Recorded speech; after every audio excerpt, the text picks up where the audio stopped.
nafasi hii kumshukuru sana Mwenyezi Mungu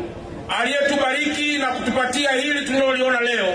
kwa maana ya afya njema, nguvu za kuendelea kumtumikia yeye Mungu wa mbinguni mpaka hapa tulipofikia leo. Mwenge huu wa uhuru nilioupokea leo utaanza kukimbizwa hapa Temeke,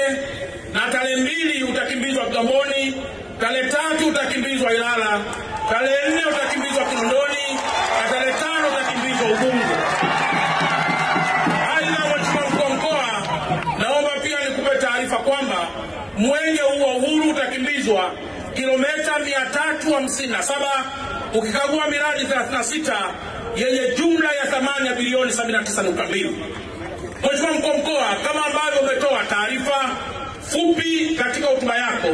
mwenge huu wa uhuru unabeba kauli mbiu ya kujitokeza kushiriki katika uchaguzi mkuu 2025 kwa amani na utulivu.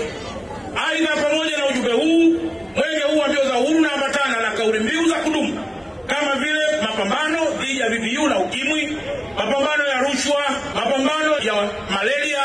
pamoja na madawa ya kulevya. Mheshimiwa Mkuu wa Mkoa, naomba nikuthibitishie kwamba viongozi wote ikiwemo mimi pamoja na wenzangu wa mkoa huu wa Dar es Salaam tumejipanga kuhakikisha mwenge wa uhuru unakimbizwa katika baadhi ya maeneo mengi, kumulika maendeleo, kukagua pamoja na kufanya mengine yote kadiri ya mujibu wa sheria na taratibu na yale ambayo tutaelekezwa na kiongozi wa mbio za mwenge uhuru kwa mwaka 2025, ndugu yangu Ismail Ali Usi. Mheshimiwa Mkuu wa Mkoa, naomba pia upokee taarifa kwamba baada ya kukimbizwa katika mkoa wa Dar es Salaam, tarehe 6 tutaukabidhi mwenge huo uhuru kwa mkuu wa mkoa wa Tanga. Nina uhakika kwamba miradi yote ikiwemo miradi ya maji, miradi ya afya, miradi ya elimu pamoja na miundombinu mingine itakayopitiwa na kukaguliwa ndani ya mkoa wa Dar es Salaam itakuwa ni miradi ambayo imetekelezwa kwa kiwango cha juu sana. Mwisho, Mheshimiwa Mkuu wa Mkoa, naomba nitumie nafasi hii tena kumshukuru sana Rais wa Jamhuri ya Muungano wa Tanzania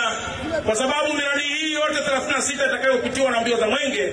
ni miradi ambayo imetumia bilioni 79 zilizoletwa na Mheshimiwa Rais wa Jamhuri ya Muungano wa Tanzania ili kuleta maendeleo ndani ya mkoa wa Dar es Salaam.